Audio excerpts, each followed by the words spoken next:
Fortunately, this day has been coming for a while. The Guardians are now in a fight for the division. They've been in a fight for the division. But now the Kansas City Royals have the upper hand on that scorecard. How is Cleveland going to punch back?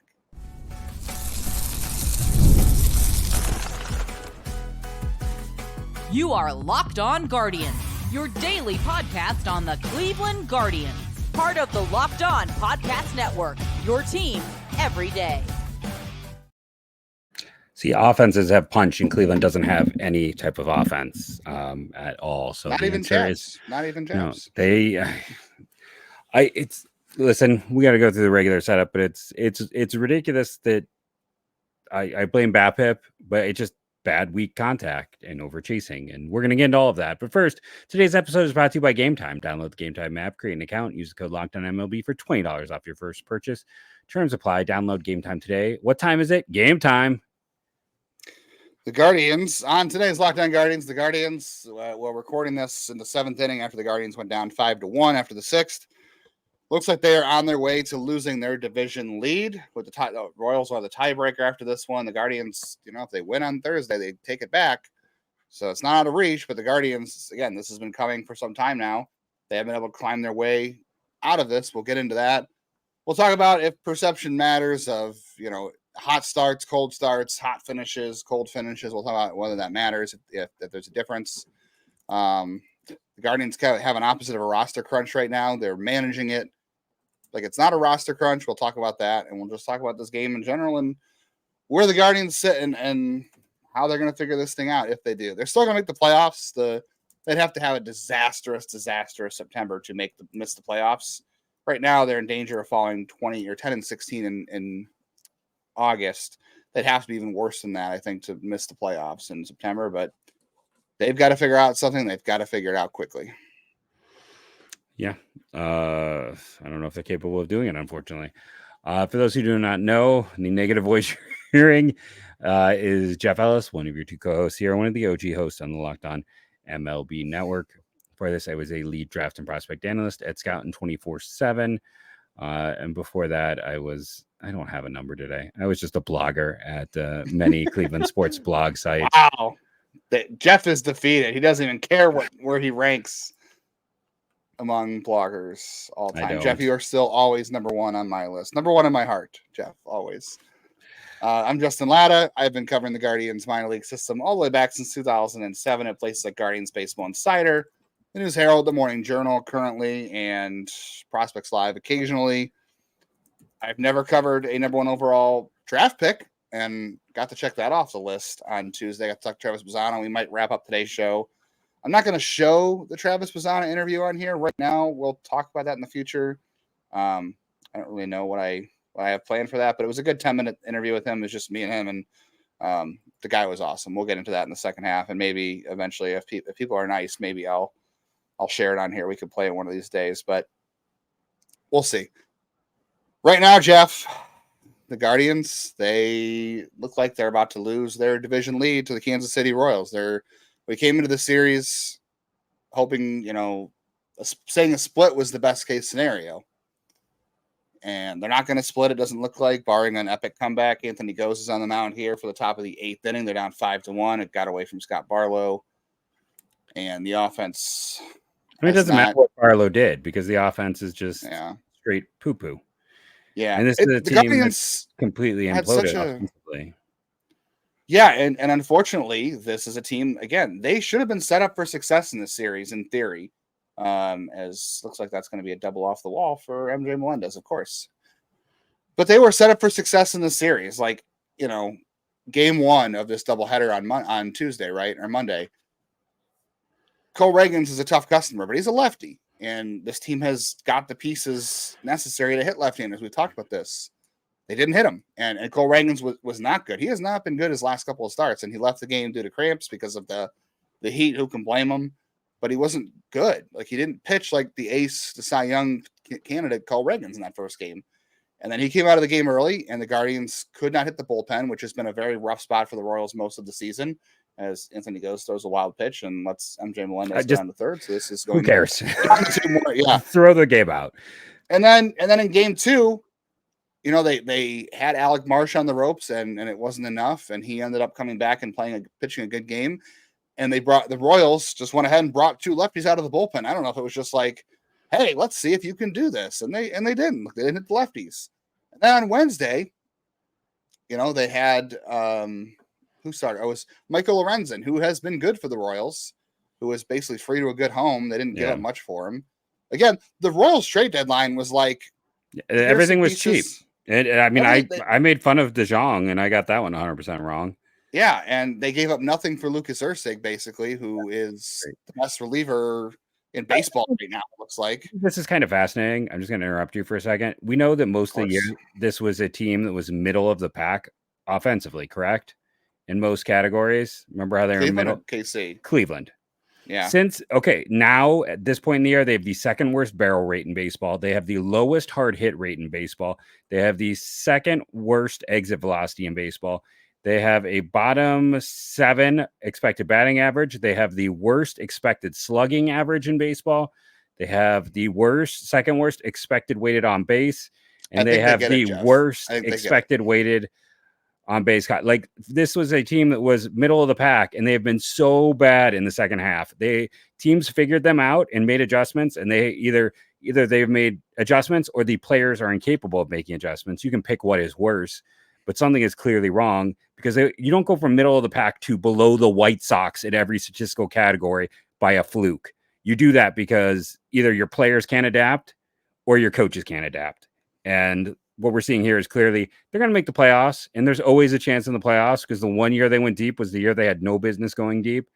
But like, this is not a fun team to watch right now. This is not a fun team to cover. I'm not asking them to be great. I'm not asking them to be decent. I'm just asking them to not be toilet water. And that's what the offense has been for 2 months. Like, there's no way around it. You don't fall below the Chicago White Sox in all of these categories after you're middle of the pack, unless you've been almost historically bad. They are team chase. They are team pop up and chase. That would be their 70s cop name. So chase rate for the season. People love to tell us chase rate doesn't matter. And I'm going to keep saying it. Chase rate matters. And guess what? It turns out it's not just John Kenzie Noel. It's everybody.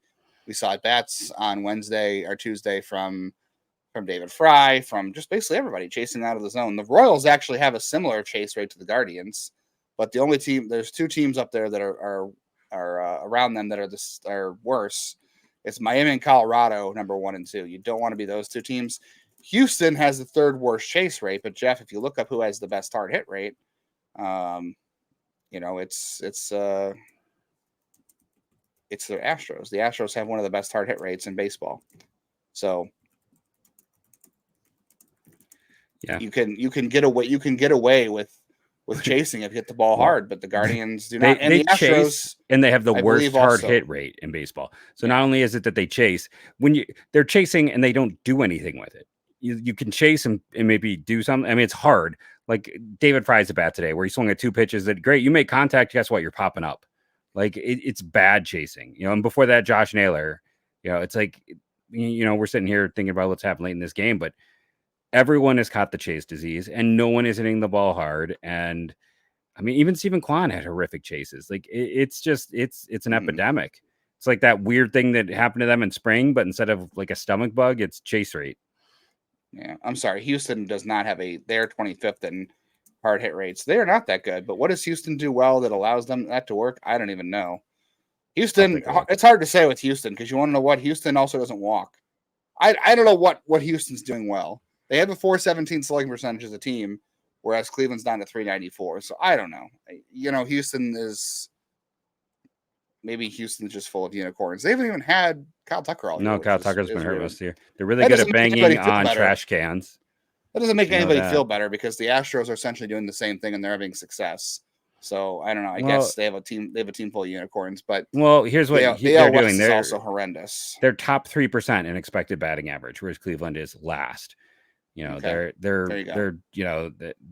don't have any area where they are in the blue, where they are the bottom 10% of baseball, which means they're one of the 3 worst teams in baseball. They are none of that. They're at least close to average in everything, with one exceptional area, whereas Cleveland is dog water at everything. There's not one category that they are in the red in. Everything is blue or average at best. They have nothing they excel in. They have nothing they do well offensively. And they did. So if you're going to after April to May, yeah, I know. But if you're going to go April through the end of June and be that team, how bad do you have to be for 2 months to do all of what you did at the other ones? That's what makes this kind of amazing. We'll discuss the rest of the Guardians' slide out of first place. We'll talk about whether perception matters of when you're hot, when you're cold. Ideally, you'd like to be not hot or cold. You'd like to be consistent, but truth is a lot of teams aren't, and the Guardians certainly aren't right now. We'll talk about that, some other hitter development issues that we've looked at offline before we talked about that. We'll talk about the roster makeup right now and what's holding back changeups that might lead us into some September call-up things, but not necessarily sure September call-ups are really what's going to fix this team. So we will get into all of that on the rest of today's Locked On Guardians. Thank you for sticking with us. Passion, drive, patience, the formula for winning championships is also what keeps your ride or die alive. And level it up to peak performance. Superchargers, roof racks, exhaust kits, LED headlights, and more. Whether you're into speed, power, style, eBay Motors has you covered. With over 122 million parts for your number one ride or die, you always find exactly what you're looking for. The eBay Guaranteed Fit. Your part is guaranteed to fit your ride every time or your money back, because with eBay Motors, you're burning rubber, not cash. With all the parts you need at the prices you want, it's easy to make your car the MVP and bring home huge wins. Keep your ride or die alive at ebaymotors.com. Eligible items only. Exclusions apply. eBay Guaranteed Fit only available to U.S. customers. Let's talk about our friends over at PrizePicks. I haven't had a chance to talk about them in a while. The number one daily fantasy sports app with over 5 million active users, and they just made it easier. You can now win up to 100 times your money on PrizePicks with as little as 4 correct picks. You can turn $10 into $1,000. And right now, you're getting something for free. That's right. Caleb Williams, if he gets 1 yard of passing, you win. I'm pretty sure he'll do that in any game. You can only pick the more. That Caleb Williams will have more than 1 yard passing. So they're giving you a free part of your daily fantasy equation. More than 1 yard, automatic win. That is, you can't beat that. So head over to PrizePicks, download the app, use the website, use the code LOCKEDONMLB, and get $50 instantly when you play 5. That's right. You're going to get $50 free when you play 5. That code is LOCKEDONMLB at PrizePicks to get $50 instantly when you play 5. You don't even need to win to receive that 50 bonus. It's guaranteed. PrizePicks, run your game.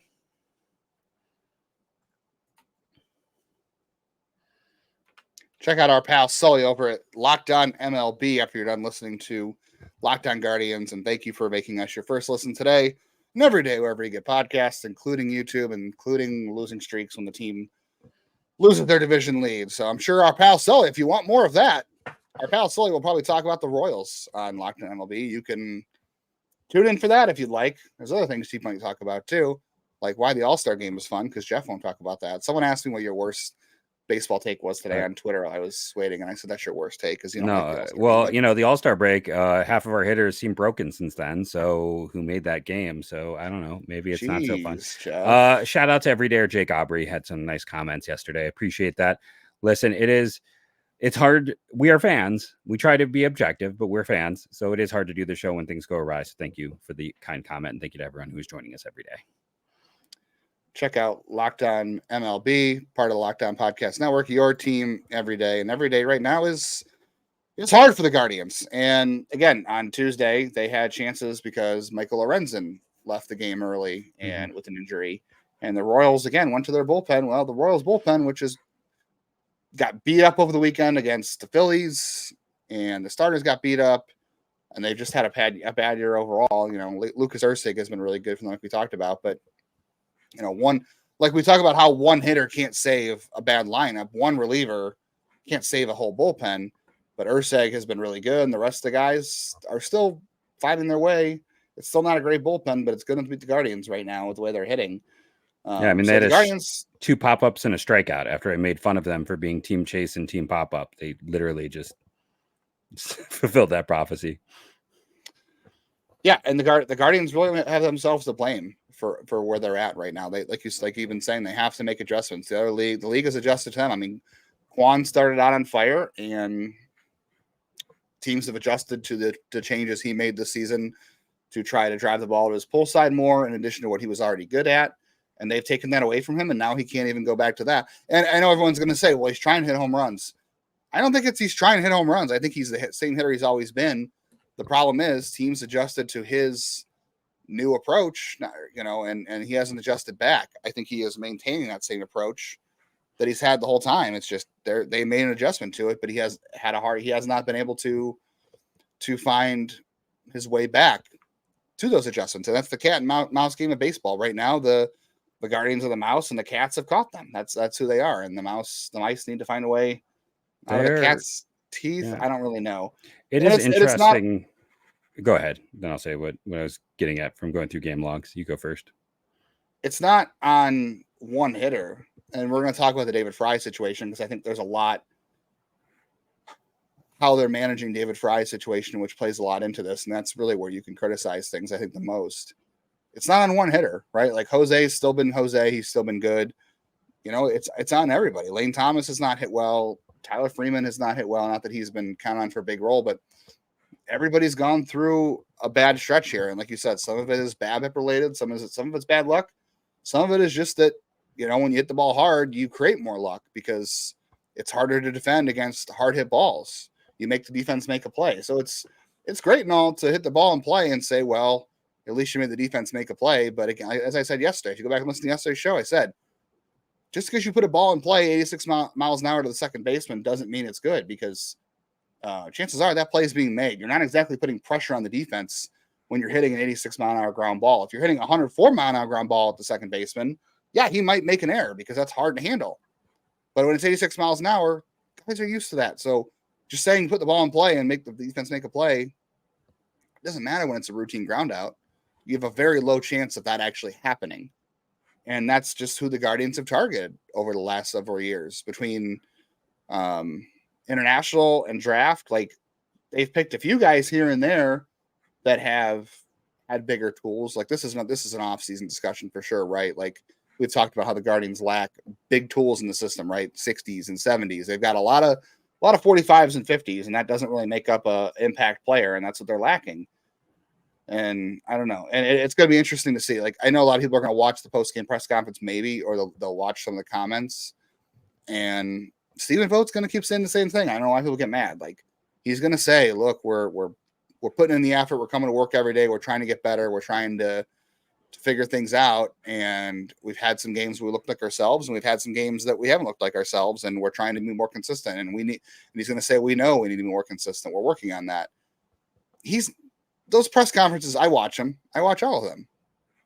They mean nothing. Nothing of substance is going to be said. I watch zero of them because they mean nothing. Like I never watch this game because it doesn't present any additional information.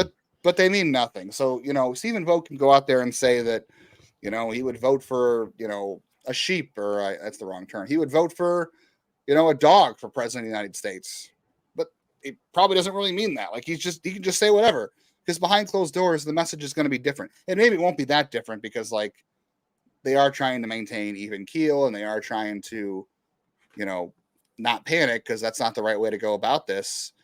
And really, they're in rock. Maybe you need to panic. Maybe they need a little bit more. I don't think that really helps. Urgency.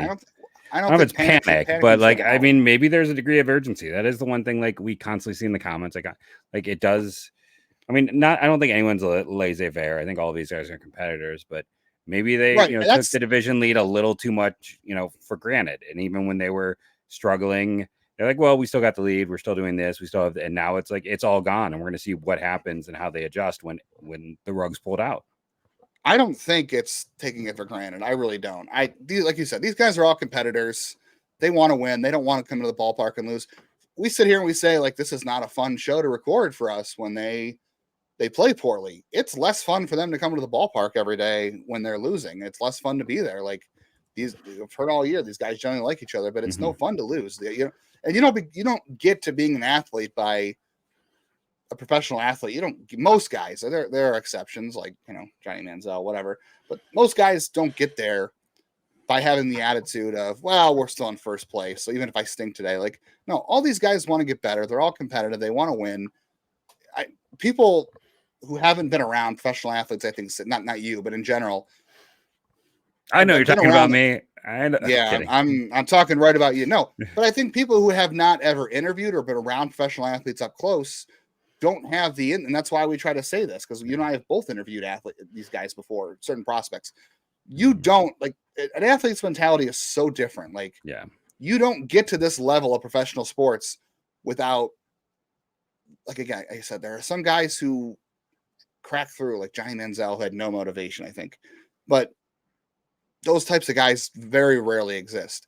You don't get to the point you're at with just how being super competitive, having a drive to improve, and it's hard to get to the big leagues every day. Those guys exist, but they often get weeded out in the minors. Correct. That's why you'll see that first rounder who doesn't get, above double spring A. Training. Doesn't go to spring training. I mean, we know that. We know there's that. I know we got to run to break soon. I want to throw something out. So when I was doing that series against Milwaukee, it even came up in the post game. And the reason I say post game doesn't matter is because it's mostly canned responses. But there was a good comment in there where he talked about how this team was struggling with cutters and sinkers. Well, if you go and look at this game today, cutters, sinkers, and four seams were pretty much what they got fed the whole game, with the exception of curveballs to Jose, because people know that is, his minor kryptonite. Fastball. So, but it's cutters, sinkers, and it's cutters, sinkers, and four seamers, and they're just not hitting any of it. So right now there's a book, and teams are following the book, and that is why this offense has, it's the worst in baseball right now, which is in 2 months they outdid 3 months. And if even Justin, who doesn't know math, knows it's hard to have less months have a bigger impact than more months. 2 is more than 3, or 3 is, I don't know. We'll talk about that. We'll talk about the perception of a hot start and a cold finish versus a cold start and a hot finish. All the temperatures, all that kind of good stuff. We'll get into roster moves, restrictions. We'll talk about hitter development issues, some thoughts on Travis Bazzana. We've got plenty of time on today's episode of Locked On Guardians for non-specific game stuff. Thank you for sticking with us.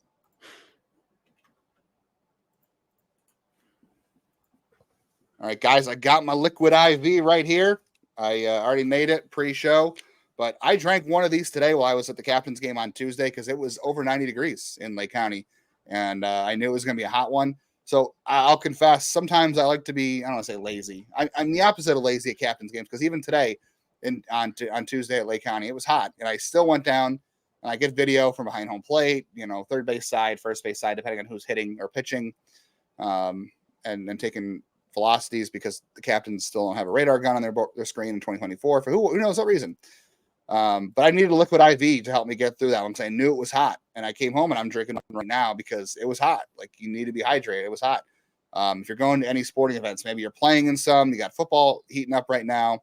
If you're taking America's pastimes, you're taking in a football game, don't forget to hydrate with liquid IVs. Popsicle Firecracker. It is a summer hit. It's going to be a fall hit.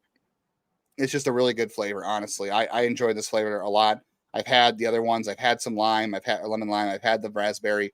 All good. I gotta say, I think the Popsicle Firecracker is the best. I love that cherry flavor to it with this one at the end. It's so good in the lemonade. So, Terraport, live more, 1 stick and 16 ounces of water. Hydrates better than water alone. And no more thirsty summers. No more thirsty any days when you indulge in hydration with Liquid IV. Get 20% off your first order of Liquid IV when you go to liquidiv.com and use our code MLB at checkout. 20% off your first order. You shop better hydration today using promo code MLB at liquidiv.com. And of course, you already know Game Time. Look, I am looking to go to an Ohio State game this fall, and I am checking Game Time every day to see what tickets look like. I'm looking to see what the prices look like. I want to see what my seats look like, all that kind of stuff. Right now, if you're looking to, maybe you're in Arizona where it's hot too. Maybe you're looking to travel to Arizona for the Labor Day holiday coming up. Check out Game Time's 50% off Labor Day offer to go to the Dodgers Diamondbacks game exclusively on Game Time. Get your tickets while they last for that Labor Day special. But hey, the Game Time app, it works for me. I can't buy my wife any more concert tickets because she's run out of her concert budget for the year. She went to so many. But we're going to comedy shows. I'm going to an Ohio State game this year. I'm going to use it. I always turn on the all-in pricing feature when I use it too, because it tells me what my price is going to be when I hit checkout. So I'm not having any surprise fees. I know exactly what I'm paying to be in the building for any event. So always turn that on as my advice in using Game Time. Take the guesswork out of buying tickets with Game Time. Download the Game Time app today. Create an account. Use our code LOCKEDONMLB. Get $20 off your first purchase on Game Time. Download the app. Again, create an account. Redeem our code LOCKEDONMLB for $20 off. Download Game Time today. What is it? It is Game Time.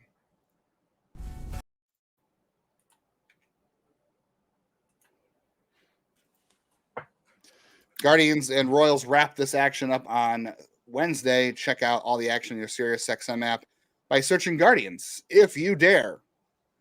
So we kind of teased this a little bit. We said, all these years we talked about how the Guardians always played their best ball in September or October or August. And everyone's like, oh, that's the time you want to be peaking. That's the time you want to be playing your best baseball. And they've won a lot of divisions right now. Look, those teams in 2016, 2017 certainly embodied that. 2022 was the same way. This year was the first time we've really seen the opposite, where the Manny Acta type of season. Yeah, it's been a long time since we've seen that. This one went a little farther, to be fair, I think the Guardians fell apart right after that 30-15 start the last time with Acta. But yeah, it fell apart in June, not July. Yeah, so this went a little bit longer. And I think the perception here, there's no doubt this team is struggling. There's no wording this, there's no putting lipstick on the pig, right? Would perception of the team be different if, let's say, they played like this in April through June, and all of a sudden they got hot and they were chasing down the Royals, the Twins in the AL Central? Would people say, wow, they've made the adjustments, they're hot now, they've grown, these guys have developed as the year has gone on, they've gotten better? You would say the opposite, right? So at some point in the first half of the season, Stephen Kwan made an adjustment, hit for more power. David Fry made some adjustments, right? All these guys, for the most part, Will Brennan struggled throughout the year. Different guys have been good and whatnot. But all these guys early in the year, we thought, okay, the offseason plan for the Guardians was to hit the ball harder. We know we got to, Chris Flake has said, we know we got to hit the ball harder. We know we got to impact more. We're okay with more swing and miss as long as we stay who we are and they're not looking to hit home runs, whatever. And we all bought into that. We all said, wow, it's really working. This approach really works. And now the league adjusted to whatever they were doing, and they haven't adjusted back. But I wonder if the perception would be different if they struggled like this out of the gate, and then all of a sudden June hit, and it was like, boom, this team looks like it's made adjustments. I think everyone would be saying this team adjusted, and they look better. The other thing is you run into the Kareem Garcia of it all. Is it fool's gold? Maybe he will be skeptical that they really found something. Yeah. I don't know. I think people would be checked out. I think people would be like, too little, too late. That's the downside to, getting hot late is people are like, well, it doesn't matter. They can't catch it up. And, it'd be one thing if it was like, hey, they're going to be good from July all the way through the end of the year. Then, okay. But, starting out hot, people are paying attention to this team in a way they really have not paid attention to this team because it was a lot of fun. There was a lot of good things going on. You had big time power. You had two guys who people were excited too. That helped. But it was performance, the high level performance, getting out to the big lead. They didn't lose 4 games in a row till July. They'd won most of their series. They were beating good teams. They were taking down Baltimore in what looked like a playoff matchup. They won the series from Baltimore. They took down Philly, and then it just, it's it's kind of ridiculous that the White Sox are one of the banes of their existence. Kansas City was bad last year, and they really struggled with Kansas City. That was when they were trying to compete last year. As Kansas City that kind of put the nail in their coffin in July early last year. But at the end of the day, more than anything else, I look at this team and it's it's kind of amazing to even be around because the rotation is essentially down to one dude from the start of the year. It's Tanner is the last man standing because everyone else got hurt or was ineffective. Lively came in late, but he was sick. He didn't get to start the year with the team. So it's you got it. So I'm not as concerned in general with the pitching going forward with this team. Offense we have to figure out, but I think a cold start, they're just people who immediately turn it off and move on. And it's the frustrating thing covering this team, if I'm being 100% honest, is there is such a negativity about this team And I try to balance that out. People are like, hey, are you still being positive? It's like, well, you can watch the show and see I'm clearly frustrated. I'm not feeling positive. But like the overall feeling on this team where it's like people want Cleveland to fail so they can say it's bad ownership, it's bad, it's this and that. And everyone wants to quickly pile on. People hate watch this team in Cleveland. It is not a well-loved team. And I can say that because I've been doing this podcast since 2019. And I have been experiencing all of this 4 or 5 years now. And I've seen how the numbers go, and I have seen the interaction, and I've had to deal with me being, there's not a ton of media in Cleveland covering baseball. Let's be honest. There's some great people. Like you and I both think Zach is as good as it gets. You know, Paul Hoynes is an incredibly kind human being and a pillar of like the community. No matter how his things go, he's still like a guy who's done it for so long while remaining a kind human. But which is amazing because when you are any forward-facing person talking about this team, I would argue that like half the content is just really angry people yelling at you about A, B, C, or D. And so many. You can't really look at your Twitter. It's more negative. No, it's more negativity than positivity, even when they're playing well. It's the sheer amount of negativity. So like, yes, am I incredibly frustrated? Absolutely. Am I repeating myself? Yes. But I think I think one of the things I want to say is like, who knows? Like maybe they can start to figure things out. There is, you got Quan and Fry with below 200 BAT pips. There's things that show Fry is health. I mean, with Quan, there's Naylor and Quan is what it is. It's those two, and then everybody else needs to try. The role players need to get back. to being like Rocchio and Freeman just haven't been good all year. Like, let's be honest. It's like you got those guys. Freeman had a hot start, and he's cooled off, and he looks. You got a lot of guys who. They rode the hot hand and kept flipping it around, and people are like, why aren't they changing it? We'll get into a little bit here with roster restrictions. I think the other reason they're not changing it is because like this isn't a video game. These are people who have relationships, and the clubhouse is tight, and there's people that get along, and moving guys in and out and around does have an effect on those things. But I'll be quiet so you can talk roster restrictions. Yeah, no, I mean, the clubhouse is definitely a living, breathing thing. And I think the hard part is like all these guys obviously want to win. They're pulling for each other and all that stuff. As the Royals officially wrap this one up. So the Guardians are officially out of first place before we finish this episode, which is amazing.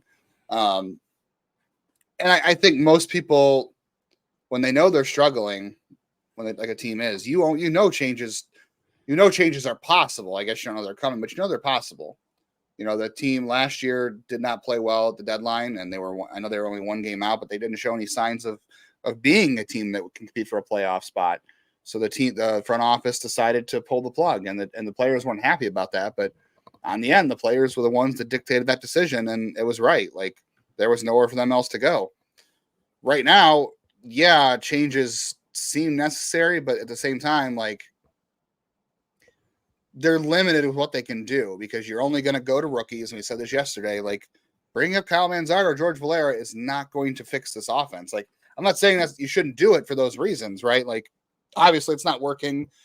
Guys are struggling, but the guys who are struggling are the guys you're not replacing. You're not replacing Quan. You're not replacing Jose. He's not struggling, but you're not replacing Naylor. You're not replacing Lane Thomas. I know no one wants to hear that, although we can have a different conversation about whether or not he comes back next year. You're not replacing Jimenez. You're not replacing. They won't replace David Fry. Most of your roster, they're not replacing Brennan. You're not replacing Bo. You're not replacing Bo Naylor. Yeah, I mean, Will Brennan has been up and down this year, but he's hitting right now, so they can't really afford to send him down. You're not replacing Bo Naylor because you don't have any other options. It's Hedges, and Fry can't catch, and there's nobody else to replace him with. So a lot of the guys in your roster, they have to figure it out. They have to stick with them.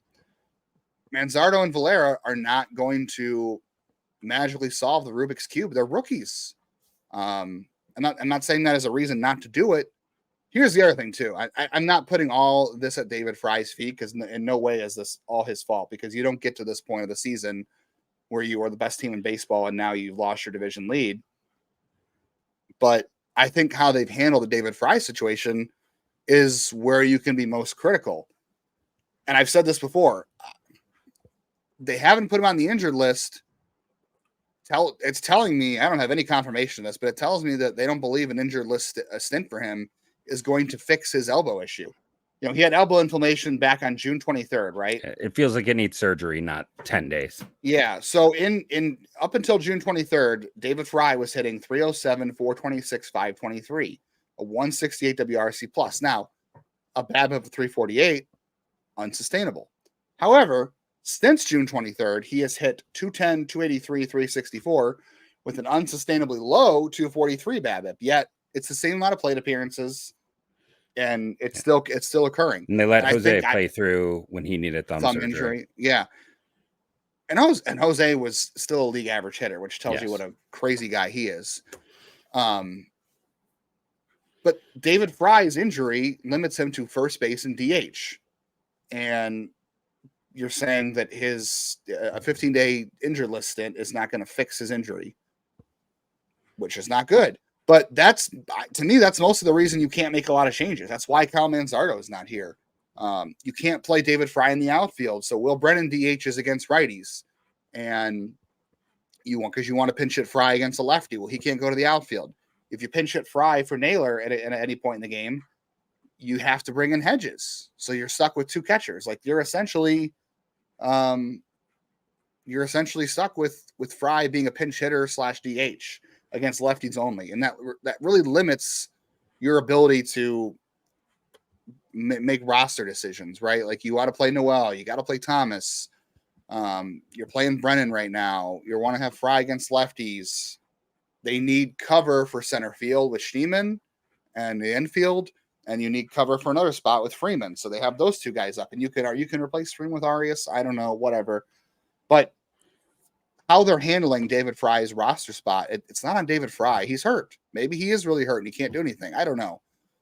I don't think anybody's going to know until the season's over, but I think that's truly what's limiting their roster decisions right now. And that'll alleviate a little over the weekend when they can call up two guys. I don't know if it's going to be two hitters, two pitchers. It's going to be one. They can only be one pitcher. It can only go up to 14. There you go. So it's going to be a hitter. It might be Manzardo. It might be Valera. I don't know who it's going to be, but they'll do that. If it's bad enough that he needs surgery, with the way he's playing, he should just get it now so he's more likely to be healthy sooner. Like that's the other aspect of it. Like if it needs an extended rest, then he needs to do he's not providing anything. We didn't get the time to talk about Bazana today, but we definitely will tomorrow. Yeah, we got one thing we need to talk about before we get out of here, and this is the so we have an official thing. I don't know. We have official meetup here. So we're doing a Lockdown Guardians meetup officially at the Captain's Playoff game September 12th. We might record an episode where Jeff zooms in. We'll see how that all works out. But during the game, I will be there. You can buy tickets at the link you see on the screen on YouTube. If you're listening, I will put the link in the podcast description for this episode. So go to that link, buy your tickets to the game. We'll all be in the same section. We'll hang out. We might try some stuff pregame. We'll see what happens. Use the code LOCKDOWN. You'll get 20% off your tickets. So come to the Captain's Playoff game. It'll be a lot of fun. Hopefully Bazana will be there. It'll be a lot of fun to see a playoff game in person and talk Guardians, talk Captains. Come hang out. It'll be a fun time. Much more fun than this, I hope. Yes. I have a really kind of chilling statistic we'll get to on tomorrow's show. There's a tease about development, but I hope you have enjoyed our show and our frustrations. Thank you for joining us, and go Guardians, go.